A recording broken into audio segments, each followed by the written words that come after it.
इस वीडियो में ततारा वामिरो कथा पाठ के शेष भाग जो पाठ्य पुस्तक में पेज नंबर 80 में दिया हुआ है उसे पढ़ेंगे। इससे पहले हमने पढ़ा था ततारा समुद्र के किनारे जो गीत सुना था उस गीत की ओर वो बढ़ चला था जिधर से गीत की आवाज़ सुनाई दे रही थी। अब वह विकल सा उस तरफ बढ़ता गया।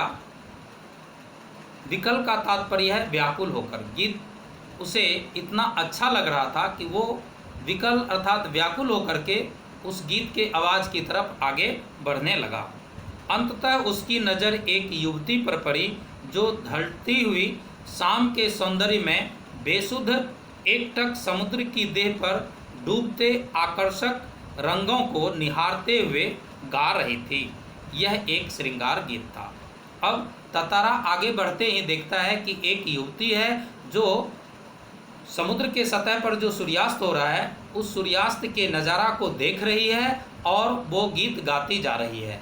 वो क्या गीत गा रही है उसे खुद भी पता नहीं था, क्योंकि वो भी समुद्र की सुंदरता को निहारने में या प्राकृतिक सौंदर्य या प्रकृति की सुंदरता को देखने में इतनी तल्लीन थी कि वो क्या गा रही है उसे भी पता नहीं था।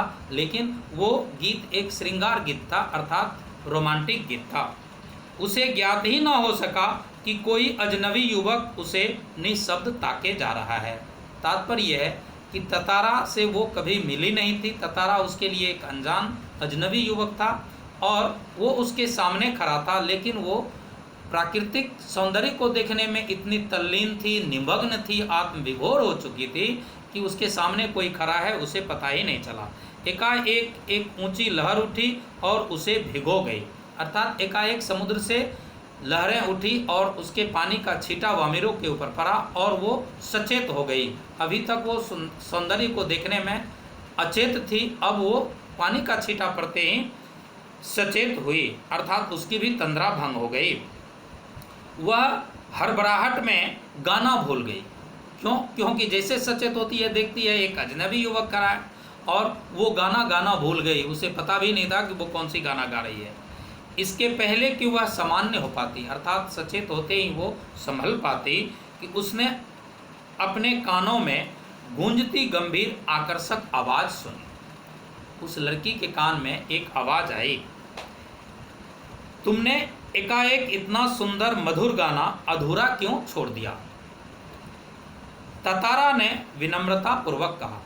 अब ये आवाज़ उस लड़की के कान में ततारा की ही थी और वो पूछ रहा था कि तुमने इतना मधुर गाना क्यों छोड़ दिया? अपने सामने एक सुंदर युवक को देखकर वह विस्मित हुई। वामिरो ततारा के जैसा सुंदर युवक को आज तक कभी देखी नहीं थी, इसलिए वो आश्चर्यचकित हो गई। उसके भीतर किसी कोमल भावना का संचार हुआ, अर्थात ततारा को देख करके वामिरो के हृदय में प्रेम की भावना जागृत हो उठी। किंतु अपने को संयत कर उसने बेरुखी के साथ जवाब दिया। लेकिन उसने अपने आप को संभाला, अपना प्रेम भाव प्रकट नहीं की और वो ना चाहते हुए भी बेरुखी अर्थात अनमने ढंग से ततारा को जवाब दिया। पहले बताओ तुम कौन हो? इस तरह मुझे घूरने और इस असंगत प्रश्न का कारण? तुम एक अजनबी हो, मैं तुम्हें जानती नहीं और तुम मुझे इस तरह घूर घूर कर एकटक देख रहे हो और इस तरह के असंगत प्रश्न कर रहे हो। गाना गाओ। इस तरह के असंगत प्रश्न का क्या कारण है? तुम्हें मुझे असंगत प्रश्न यहाँ है कि ततारा को वामिरो से पूछने का कोई अधिकार नहीं था। अपने गांव के अलावा किसी और गांव के युवक के प्रश्नों का उत्तर देने को मैं बाध्य नहीं, यह तुम भी जानते हो। वामिरो बोलती है कि इस गांव की परंपरा है कि गांव की लड़की अपने ही गांव के लड़के से बात कर सकती है, दूसरे गांव के लड़के से कभी बात नहीं कर सकती। ये बात तो तुम भी जानते हो, फिर भी तुम मुझसे प्रश्न कर रहे हो, ऐसा क्यों? ततारा मानो सुधबुध खोए था, अर्थात ततारा लड़की को देखने में इतना निमग्न था, इतना आत्मविभोर था कि लड़की क्या बोल रही है वो सुन नहीं रहा था। जवाब देने के स्थान पर उसने पुनः अपना प्रश्न दोहराया, तुमने गाना क्यों रोक दिया? गाओ, गीत पूरा करो। सचमुच तुमने बहुत सुरीला कंठ पाया है। वो बार बार अपनी आवाज़ बोलते जा रहा है, अपनी बात या अपनी ही राग अलापते जा रहा है कि तुमने गाना क्यों बंद कर दिया, भगवान ने तुम्हें सुरीला कंठ दिया है। यह तो मेरे प्रश्नों का उत्तर ना हुआ, युवती ने कहा। अब युवती बोल रही है कि मैं क्या पूछ रही हूँ और तुम क्या जवाब दे रहे हो।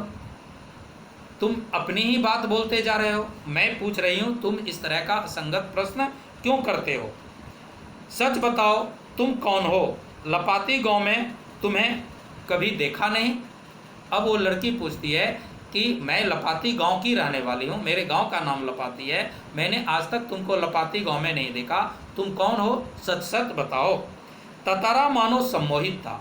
अब लड़की क्या बोल रही है, ततारा उस लड़की के सुंदर रूप सौंदर्य पर इतना मोहित था कि पूरा सम्मोहन उसके ऊपर चल गया था। वो लड़की की आवाज़ सुनते हुए भी सुन नहीं पा रहा था। उसके कानों में युवती की आवाज़ ठीक से पहुंच ना सकी। उसने पुनः विनय की, तुमने गाना क्यों रोक दिया, गाओ ना। अब इस पर तो कोई भी व्यक्ति खींच सकता है। लड़की प्रश्न कर रही है और लड़का उसका जवाब नहीं दे रहा है। क्यों? क्योंकि वो उसके सौंदर्य में इतना सम्मोहित हो चुका है कि वो एक ही बात भूलते जा रहा है कि तुमने अपना गाना क्यों रोक दिया, गाओ ना। इस पर युवती झुंझला उठी। वह कुछ और सोचने लगी। अंततः उसने निश्चयपूर्वक एक बार पुनः लगभग विरोध करते हुए कड़े स्वर में कहा। अब लड़की कुछ और सोचने लगी, कहीं ये विक्षिप्त लड़का तो नहीं है कि मेरे प्रश्नों का जवाब नहीं दे रहा है और एक ही बात लगातार बोलते जा रहा है। फिर भी उसने निश्चयपूर्वक एक बार पुनः विरोध करते हुए और कड़े स्वर में कहा, धीठता की हद है, मैं जब से पूछ रही हूँ और तुम बस एक ही राग अलाप रहे हो। गीत गाओ, आखिर क्यों? क्या तुम्हें गांव का नियम नहीं मालूम? इतना बोलकर वह जाने के लिए तेजी से मुड़ी। उसके पास वो रुकना नहीं चाहिए। ततारा को मानो कुछ होश आया। जब वो जाने लगी, उसके नज़रों से ओझल हो गई, तब ततारा को होश आया, अरे ये शायद मुझे कुछ कह रही थी। उसे अपनी गलती का एहसास हुआ। वह उसके सामने जाकर और रास्ता रोककर मानो गिड़गिड़ाने लगा। गिड़गिड़ाने का तात्पर्य उसे खुशामद करने लगा कि मुझसे गलती हो गई, तुम कुछ कह रही थी, मैं सुन नहीं पाया, मैं तुम्हारे ऊपर सम्मोहित हो गया था, जिसके कारण मैं तुम्हारी बातों का अवहेलना किया। मुझे माफ़ कर दो, जीवन में पहली बार इस तरह विचलित हुआ हूँ। अब वो उससे माफ़ी भी मांग रहा है कि देखो मुझसे जो भी भूल हुई है तुम मुझे माफ़ कर दो। मैं आज तक इस तरह किसी को देखकर इतना विस्मित या आश्चर्यचकित या विचलित नहीं हुआ था।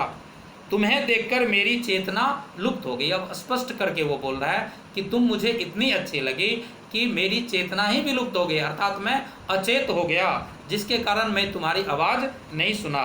मैं तुम्हारा रास्ता छोड़ दूंगा, बस अपना नाम बताओ। ततारा ने विवस्ता में आग्रह किया।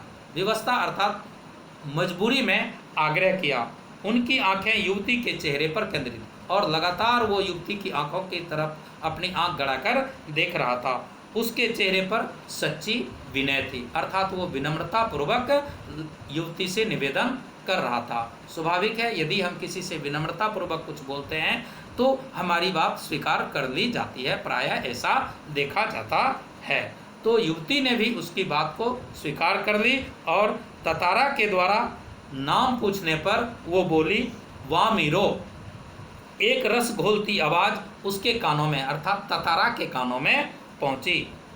वामीरो, वाह कितना सुंदर नाम है, कल भी आओगी ना यहाँ?